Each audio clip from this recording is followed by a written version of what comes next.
I'm Batman. And I'm Batman from TEMU. I bought fake Lego Batmobiles from TEMU and they are absolutely magnificent, especially these crazy minifigures that came with the cars. This is a review of these 4 TEMU brand Lego Batmobiles, and if that wasn't enough, we are also taking a look at this Mold King brand Batmobile. Let's compare the generic to the branded alternative and review them based on how easy they are to build, their quality, and value. I'm BrickScore and I'm on a mission to make brick building more accessible for everyone, even if you can't afford the name brand bricks. Here are the 4 TEMU sets. It took me about an hour and a half to build each one, and the build experience was actually enjoyable. If you are wondering why it took me a long time to build these relatively small sets, I will link to a previous video where I explained my disability so I don't have to repeat it here. The parts fit together snugly and the instructions were clear. It was a fold-out paper style, but I didn't mind it too much, though some steps were a little too zoomed out for me. I also have to mention that the bags were not numbered. I opened all the bags and sorted each one into a plastic tray for an easier build. But enough of the build, let's introduce everyone first, then we will take a closer look at each one later. Sounds good? I know the multiverse is all the rage these days, but these figs are ridiculous. This vehicle looks closest to the bubble dome Batmobile from the 1950s with this dome that lifts up. This vehicle is a little hard to place, but these big wings remind me of the 1997 Batman and Robin movie, the George Clooney one. Hi Freeze, I'm Batman. And this one is quite obviously based on the tumbler from the Christian Bale version of the character, and this is actually my favorite one. I know this isn't the first big Batmobile, but this was the first one that made it look practical. Does it come in black? This one looks like it belongs in the skies, but it most resembles the Batman v Superman Dawn of Justice Batmobile. Remember that movie? Why did you say that name? Wait, what's this? Oh yeah, here's Mold King Batman. He thinks he can arrive late just because he is branded. Anyway, I actually have a bone to pick with this bat. I had an unsatisfactory build experience with this one and I rage quit during the build.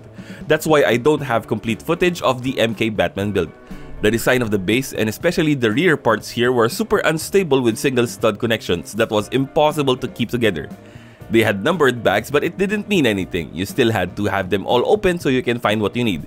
But now that it's finally together, I can say that this looks amazing. Oh, Bubble Bat is mad. I guess it's time for his close-up. Up front, you see the head of the jet turbine engine and the tiles used for the headlights. Nice use of slope and round pieces here to replicate the shaping of the Batmobile. This doesn't lift up unlike the one that we will look at later, but this whole dome here with a print on top is one piece and it has this hinge that lets this whole thing open up like so. And here is Alt Batfig number 1 rocking this wild hairpiece. Looks more like a Joker than a Bruce Wayne hairpiece though. He has a face print that seems to be smiling slightly. Weird print on the torso. It has a Bat logo for sure, but it looks like an odd armor with random lines on it. The inside of the car has nice details using both printed pieces and stickers, a steering wheel, gear shift, various bits and bobs. On the back, I like the shaping, especially this piece. Here is the exhaust for the engine and a ridiculous amount of rear lights represented by red studs. We get it, you stepped on the brakes. On the sides, the wheels are different sizes, which is a common technique on the Lego Batmobiles. There are tiny stickers here on the tiles, which wasn't too hard to put on, and the color matching is decent. Hubcap cover here on the rear tires. Interesting textures here using skate pieces. Whoa, now that's a Batmobile. Emphasis on the bat with these massive wings on the rear. Careful with that one, you might put an eye out. On the front, you have orange headlights and this weird articulating part that lifts slightly. There are 2 round tiles behind there and I have no idea what they are supposed to be. Interesting shaping on the hood using various tiles and grille pieces. Those are certainly a choice. I find the exposed 1x5 plates here odd. They could have just tiled it. This roof has a printed design and it opens forward like so, revealing the various controls here. Those are printed on, which is great. My fingers thank you. Red handles here as controls, presumably. And this is Alt Batfig number 2 and he is much worse than number 1. The torso prints make Batman more a race car driver than a superhero, but the absolute worst part is this face print. It baffles me why they used this face print, brown facial hair with a wild grin and a black messy hairpiece on top. Did they have a surplus of weird hairpieces that they had to get rid of? On the rear, you can see a rim piece as an exhaust with a trans orange stud to represent the exhaust flames. On the side, you see these wheels with nice printed rim covers of the Bat logo and these shiny column pieces that gives this set more texture. And here comes the tumbler, the Batmobile from the best Batman trilogy, Fight Me. Okay, don't fight me, fight Christian Bale. This is the biggest car here and it's easily the most intimidating one.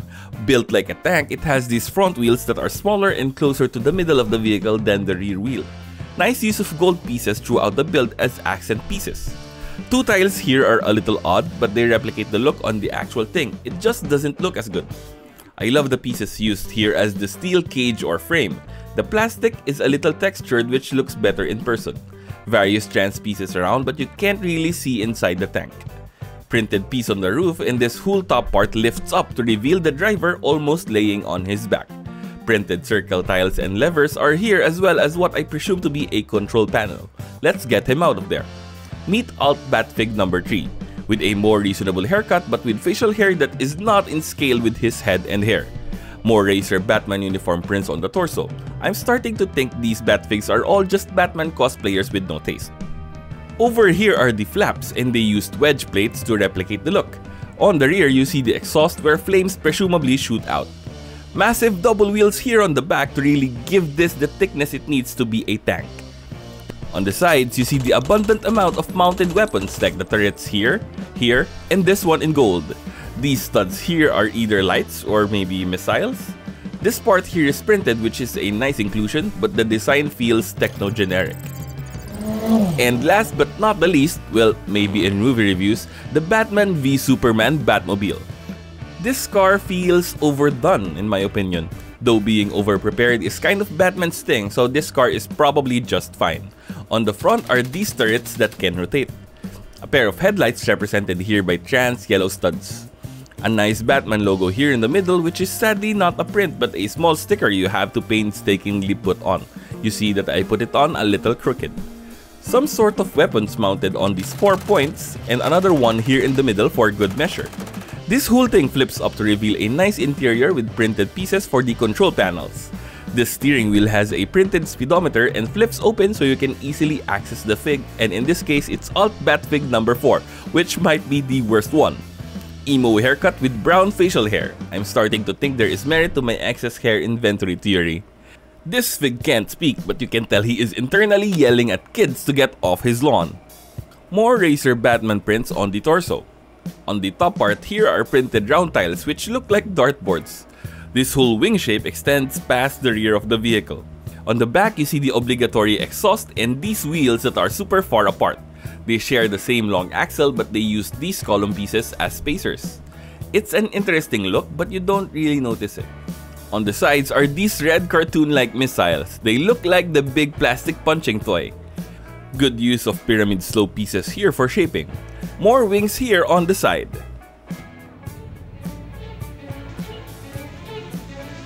This is the Batmobile. Based on the 1989 film starring Michael Keaton, we are calling this one the MK Batmobile. MK for both Mold King and Michael Keaton. Amazing coincidence. Or is it?